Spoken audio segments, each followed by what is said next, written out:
not particularly wanting to descend into psychology, but a friend of mine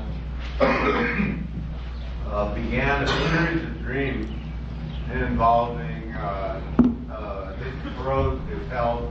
In fact, he did eventually develop cancer of the thyroid, but before that was ascertained medically. Voluminous, gothic, mythic dreams of all sorts, very elaborate.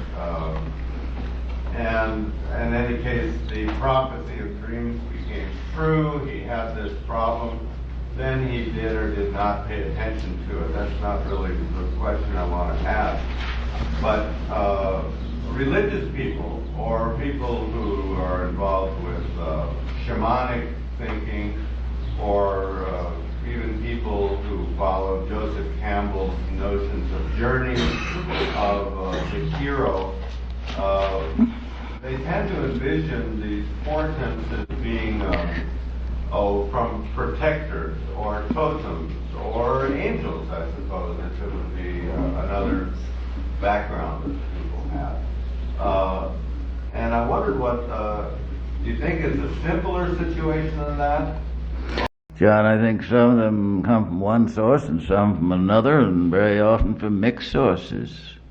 Like everything, like the whole of our input.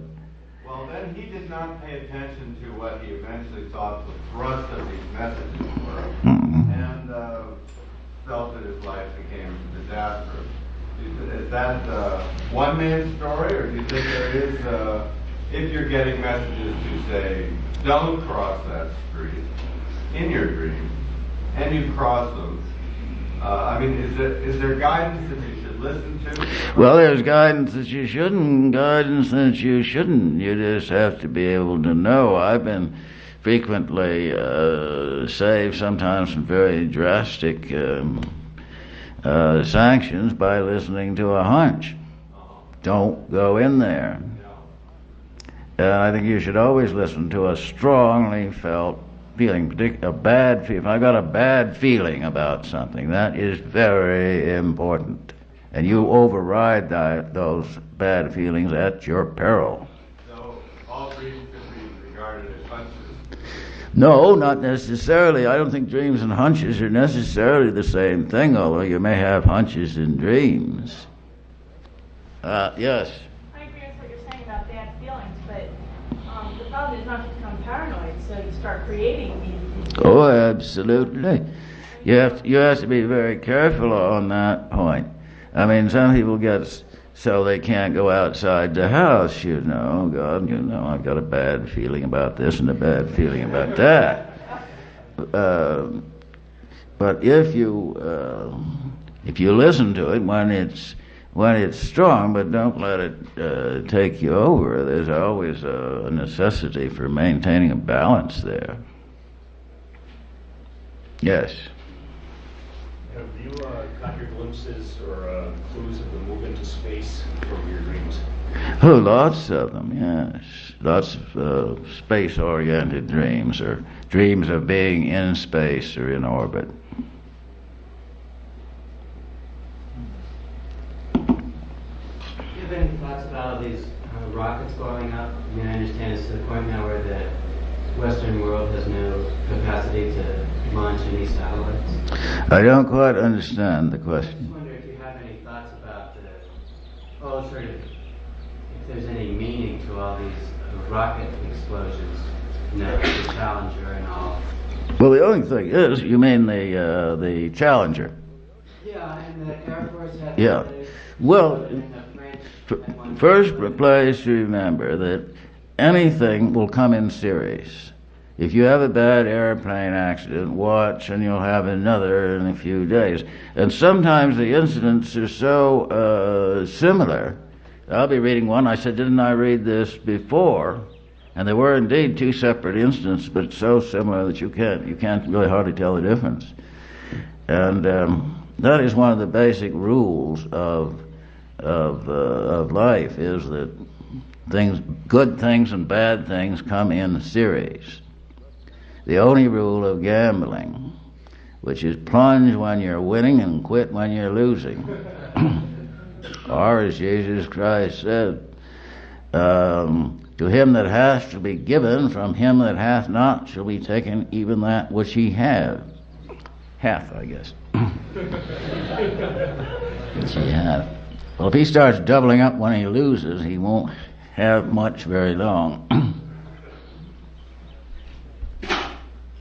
But that undoubtedly is one of the principal rules that, and you can apply that to your own life. If you start out in the morning and there's something, everything goes wrong, and it looks like a bad day, that's not the day to take a lot of chances. It's not the day to try something new.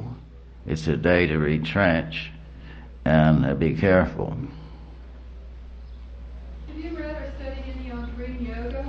Any what? Have you read or studied any on dream yoga, Naropa's yoga? I Dream yoga? don't think I have, no. Was that, is he speaking about? I think the main point of that yoga was to remain conscious during your dreams. And Oh, the significance of whether you are a participant within the dream or whether you are observing the dream, that there's significance there. I'm not sure what that is, but whether it's prophetic or a signifying dream or whether it's just discursive meaning.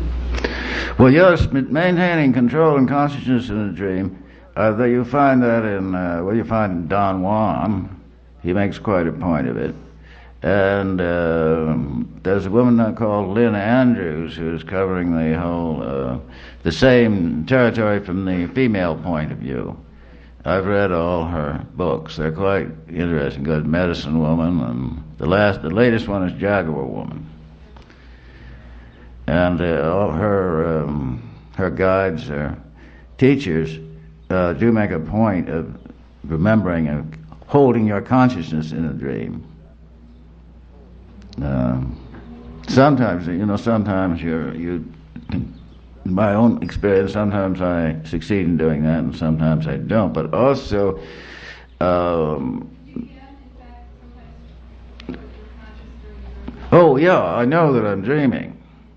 And then you can, to some extent, control the dream or guide the dream. What is his name? Monroe, the Journeys Out, who wrote Journeys Out of the Body and has now written another book. That he makes a point of that, of being asleep but yet conscious. Various techniques for doing that. For going to sleep but maintaining your alert consciousness. Did you want to say anything about that in the Lynn Andrews books? She's sort of talking very much about the key power, feminine energy, and what I was wondering what your take is on that. On what exactly? On the feminine energy that Lynn Andrews talks about in her book. I was wondering what your take is. Well, The key power. I just don't know. But I don't know. Her books seemed pretty authentic to me. I was impressed by them. Yes. You talk about keeping yourself open, being able to see. Mhm. You also talk in the preface to your latest book about believing in possession. How do you see that? Is it something that you keep at bay, this idea of possession? Is it something you don't want to have happen? Oh yes. Well, generally speaking, yes. Well, there's a difficult question there. That is, you laying yourself open to experience, and that's the only way that you can experience. But also, there's a danger of laying yourself open to something that is very injurious. How do you know that? You don't. That's just it. You don't. It's like when you let your immunity down there, then you can get AIDS. You have to be willing to take a risk. Well, I don't know. It depends on individual cases, but that has always been a problem of being receptive but at the same time able to defend yourself against injurious attacks and influences, because they're sure to be there. It's like disease organisms.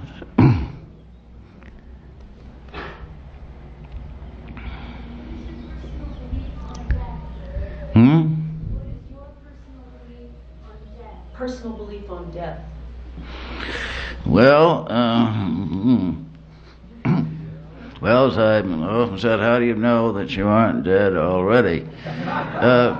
No, but quite seriously, the bardo, the period between death and rebirth, which is supposed to be populated by some mythological monsters, but I think it's much more likely if the monsters were too mythological, you'd wise up that this wasn't real. But if it was very much like your real life, you might very well be dead and not know it at all. I was just going to say, those monsters are projections of your own mind. Exactly, yes. But as I frequently said, I do believe in the possibility of survival after death. I think it's the only goal worth striving for. So you think that consciousness continues? It's yes, in some sense. Well, it's hard to say, but you shouldn't be clinging on to an individual ego, a me. In fact, that's the worst thing you can do, to try to hang on to your individual me, like someone like Mr. Hurst, who is obsessed with immortality. But he undoubtedly conceives immortality as Hurst. No, it's Yeah.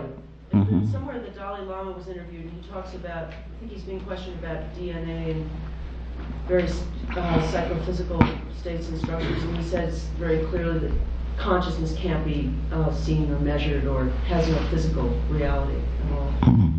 Well, it can be seen only as a concomitant of something else, as an accompaniment. We know that certain consciousness accompanies certain events in the nervous system. That doesn't mean that they're identical at all. Not at all. But it's not matter, is the point. It's not No. matter. Well, no, you see, that's the thing, you see, matter, if you pick something up, you have moved it, but it is not going to move itself. Your body is made of very much the same material as this paper. And to my way of thinking, it does not move on its own. It is animated by a spirit that it certainly has something in common with electromagnetic fields. Mr. Burroughs, Yeah. you spoke just a minute ago about DNA. I read an article in the paper a few weeks back about a research scientist in Duarte, California, who said that he converted some RNA patterns into musical notation and vice versa, and found that there were certain resemblances, like, for instance, some of Chopin's nocturnes turned out to resemble the gene polymerase II. A funeral march resembled, one of Chopin's funeral marches resembled the cancer-causing gene. Well, that's fascinating. No, I hadn't read that. Where'd you read this? It was in the Denver Post. It was Oh. a article, I think. No, that's very interesting indeed. If I'd seen it, I certainly would have cut it out. I can Xerox and bring it. No, that'd be interesting, yeah. Well, he conducted extensive experiments, different music. Yeah, there are several examples listed. There was one where there was an enzyme that breaks down lactose that resembled a lullaby. Various sorts of marches and things that resembled other kinds of genes. I can't pull the rest of the specifics out, but I can show you there. Very interesting. Because the physicists are always trying to get something down to a field theory that will explain everything. And they get it all set up, and then there's another factor. Well, I think there's always going to be another factor beyond. They get it all, they thought, all set up, and there's something else. I don't know why they want to know everything. Yes. Excuse me. Well, yeah. Do you mind if I bring up dreams again? Bring up what? Dreams again? No, go ahead. In your own experience, did you find that when you started recording your dreams that the content changed? Or that maybe you had less nightmares or more? Or do you even record those? No, I didn't, because I've done this for many, many years. Even before I started to write, I had a habit of writing dreams down. Do you record even your nightmares? Oh, well, yeah, well, recorded, written down. Yes. Yes, oh, many of them, yes. Very painful to do. Is that hard to do? No, not at all. It's quite interesting. But many people remember nightmares, whether they write them down or not, but sometimes they won't. They just know that they had a nightmare, but they don't remember the content at all. One of the best literary uses of a nightmare was in what is her name? McCullers. The heart is a lonely hunter. That dream that he had, which seems to be very archetypical. I've had similar dreams. You remember the dream? Well, he was in an Eastern setting, and people are milling around, a complete silent. There's a terrible bright sun in the sky, the look of hunger in the faces, and he's carrying a bundle, and he's looking around. He's carried it a long while. He's looking around for somewhere to put it down, and he can't find any place to put it down. This growing horror of walking on and on through this silent, starving crowd with this bundle that he can't put down, and you wonder what's in the bundle. Yeah.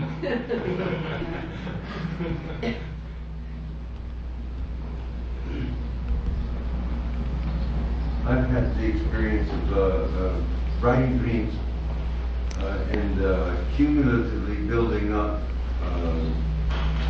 dream recollection until the dreams themselves become so complicated and exuberant and apparently meaningless that I get disgusted with the whole process and have to stop so that I begin to have more significant dreams. Have you ever had that?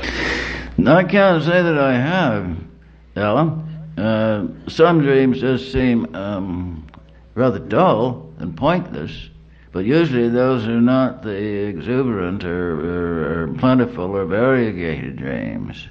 I mean, just you might dream of taking your clothes to the laundry or something. And but no, I've not had that experience at all. You know, the more I pay attention, the more I dream. And the more I dream, the more complicated they get until they're finally unworkable or unusable. I don't have that. I don't have that experience at all. Just not at all. Okay.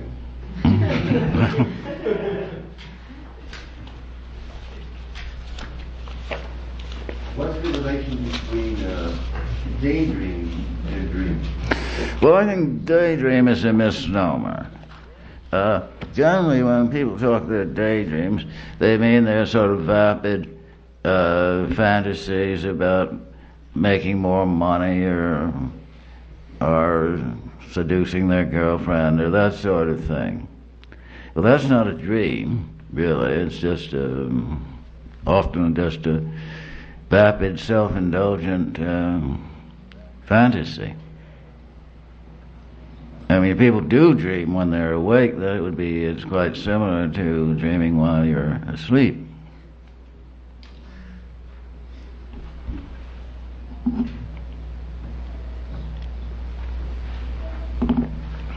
Yes. I was just wondering if you meditate at all. Louder? Oh, during meditation, sometimes there's something that seems to lapse into very much like what a dream is. I mean, it's not a conscious fantasy. Things are just going beyond control. Mm-hmm. I was just wondering if you meditate, and if you do, if it's possible to use those. Well, no, I don't meditate, but I do achieve a state where images are going through my mind without, without conscious volition. That is sort of undirected thought. And that is precisely what I always endeavor to do when I'm writing. To get, in other words, I'm transcribing a movie, a film that I see in my mind as best I can into words. And the less there is of my ego, my me in there, the better, myself, my identity.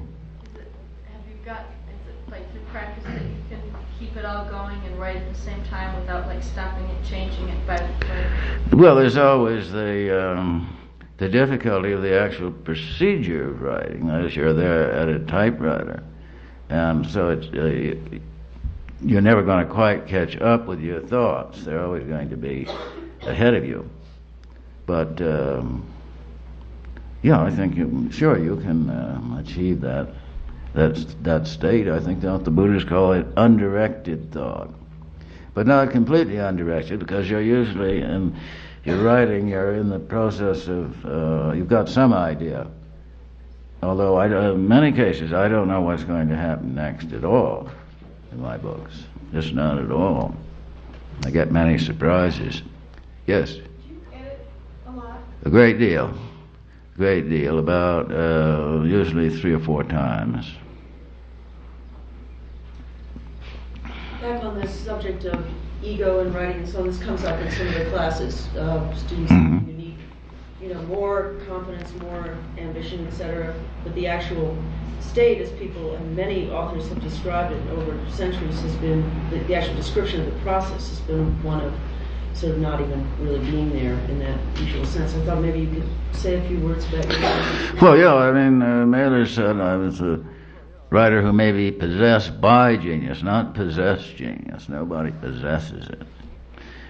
And well, I think it's always something that happens sometimes and not at others. And I don't know, you just try to recognize it when it happens and make yourself available. If I have to get up in the middle of the night and write, well, I'll do it. We talked also in this class the other day about creating an atmosphere or rituals. Mhm. Writers' rituals. I wonder if you have any particular. Do you take a walk or have a cup of tea? No, I don't have any set rituals at all. It just sometimes it's good and sometimes it isn't. You smoke a joint. That helps. There's no doubt about it. No, it does. It actually stimulates the visual centers. Yeah. People have said, among them Frank O'Connor, that a work of art is not only an extension of the object it represents, but it's also by nature very different from it. I was wondering what sort of separation you see between the written account of your dreams and the dreams themselves. Well, any artistic description or any artistic transliteration has got to be unprecise. I could probably do, if I was a painter, or I could illustrate some of my dreams, they'd be much closer, but words are pretty awkward to, often I'm describing not only very complicated, but very unfamiliar scenes. And it's never going to be any more than an approximation, unfortunately. Back to the editing, how do you decide what to edit? Well, that's just a matter of choice. You just know, or hope you know, what is good and what isn't, or what is better and what needs changing. But of course, writers are notoriously bad judges of their own work, and they do make mistakes. That's why I always want someone else to edit too. James Grauerholt's done a great deal of editing, and once took out 100 pages from a manuscript. Most of them stayed out, but about 20 of them went back in. So I think it's very helpful if you have someone whose judgment you can rely on to look over what you've done, because And another way, of course, is just to wait. Go back over it in a month or something like that, but sometimes you've got deadlines. You can't do it. Yes. You mentioned that you thought scientists spent too much time trying to figure things out. Maybe this conversation, but I wonder a lot about the why of things. Do you think those are sometimes questions that are left alone? Well, I don't know. That's up to the individual, but I just don't see why they have this passion to know everything. To know, they think if we can know every cause, then we will know every effect. I don't think it even works that way. And I just don't understand their particular why that motivates them. I find them a very unsympathetic bunch of people. Did you have a question? Something along the lines of editing, which is what I've found is no matter what I do or no matter what anyone does, a certain percentage of people will think it's completely full of shit. Other people will say they can relate to it and they're getting something from it. So other than for technical correctness, does it really matter what anyone says about what you read? Well, matter to who? Does it matter to you? I don't know. Well, of course, there's no doubt about it that critics have influence. You have to care what a critic says if you want to sell your books, because they do influence the sale of books. There's no question of that. Good reviews are good. Just from that point of view. Well, it's a business. William? Yes. When you were talking about synchronicity, I guess the synchronicity for me that I kind of can't let go of is that I just finished reading Lynn Andrews' books. I can't hear you. What was it? I was saying that the synchronicity for me right now is that I just finished reading all of those Lynn Andrews books, and I still want to pursue that with you, and I was wondering if you could tell us what your connection with her is. With who? Lynn Andrews. Oh, Lynn Andrews. Well, she sent me her first book, and I had kicking around a long while before I was sort of ready to read, and I was interested, very interested, and we started a correspondence, and I've had exchanged several letters with her, and now I've just finished her latest book, the Jaguar Woman. Do you know where she is now? Why? I don't know where she is. She may well be in Los Angeles. That's her permanent address is Los Angeles. But she might be up with Agnes Whistling Elk in Canada, where she spends quite a lot of time. She was here this year. She was here this year. Oh, did she talk? Yeah. Where? Here? I thought she was just at a bookstore. She just came to sign books. Lecture in Denver. She gave a lecture. I may have seen it. I saw, I've seen several interviews with her, and I imagine some of the same ground was covered. Were you there, Alan? No. Well, I'd like to hear her. I'd like to meet her in person. John Steinbeck was there.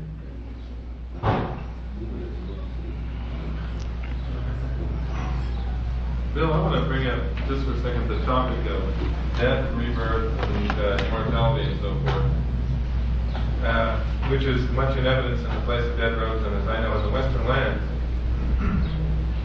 in which you're comparing the Tibetan Book of the Dead and the Egyptian Book of the Dead, and really sort of saying that the Western lands is talk about another kind of Book of the Dead, even though it uses the Egyptian nomenclature for the destinations. And I guess the question is, are you familiar, first of all, with the concept of the Bodhisattva vow? Perhaps not precisely. I know some. I have some acquaintance with the Egyptian Book of the Dead. The Tibetan Book of the Dead. Well, simply put, people here can amplify on this, but it basically means that you have life after life, and there might come a point where you could cease to do that, which would be a relief. but you go ahead and come back until everybody else is at that same stage, right? Have a compassionate thing foregoing it. And I just wondered, on the face of it, your quest for immortality, or your study of the quest for immortality, is completely at odds with that. But you could see it as kind of a Yankee bodhisattva, you know, you're going to keep being a gunslinger and life after life till all the bad guys are gone. Well, yeah, I don't see it. I don't think it can be quite that simple. That you mean you have to stay around until all the sentient beings have been saved. Well, you'd stay around an awfully long time, I'm afraid. When people are, as I say, they won't see, there's nothing you can do in many cases. Now, it's often a very costly illusion to think that you can. It seems like you've dedicated your art to the idea of actually waking people up, or well, so far as they can be. I mean, so far as they see something, fine. But if they can't, you're wasting your time, I feel. But I mean, the whole bodhisattva aspiration is something that you've been, it seems, personally engaged with through your art. Not that you would recognize it or see this. No, not exactly. But you might have to come back in the next lifetime to continue this same work. Well, who knows? I don't know. I'm dubious. What would you rather do? Well, as Brian says, we are here to go into space. Well, this consciousness could exist in other... Oh, of course it could. Yeah. Well, I think that you don't just sit down and make a conscious choice about things like that at all. In fact, you can't. Well, so presumably, enlightened beings could have a choice where they'd come back. Yes, but I don't think that it would be a conscious decision. I mean, you don't sit down and say, I will do this, or I'm going there. You sit down and then you are there.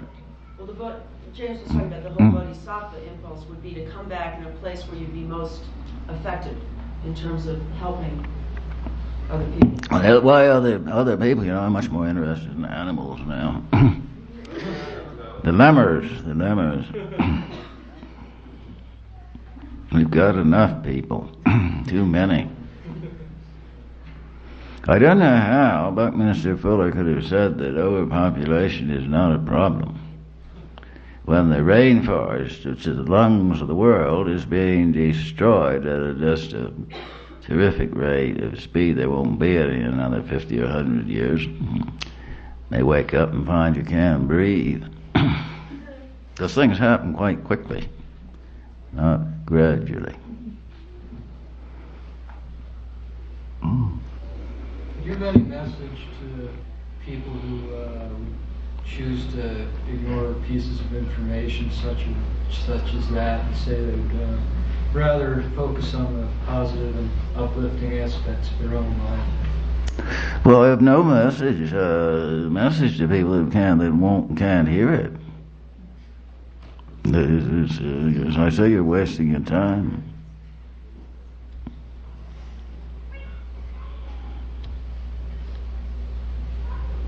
One more question? Mm-hmm. You know when you walk around the block in New York and think about New Mexico and see the Mexico license plate? Loud. When you're walking around the block in New York and you're thinking about New Mexico and then you see the New Mexico license plate, and then this stuff keeps on happening. And like, let's say you meet a Judy, then you meet like 3 different Judys in about a week. No, sure, that's the way it goes. That's the way it goes, sure. Mm-hmm. Yeah. What happens and what do you do? What do you mean, what do you do? It's just part of, what do you do about anything? It's part of life. It just, things that you didn't notice before, you're noticing now. It just expands your area of operation indefinitely. Thank you. My pleasure. Thank you.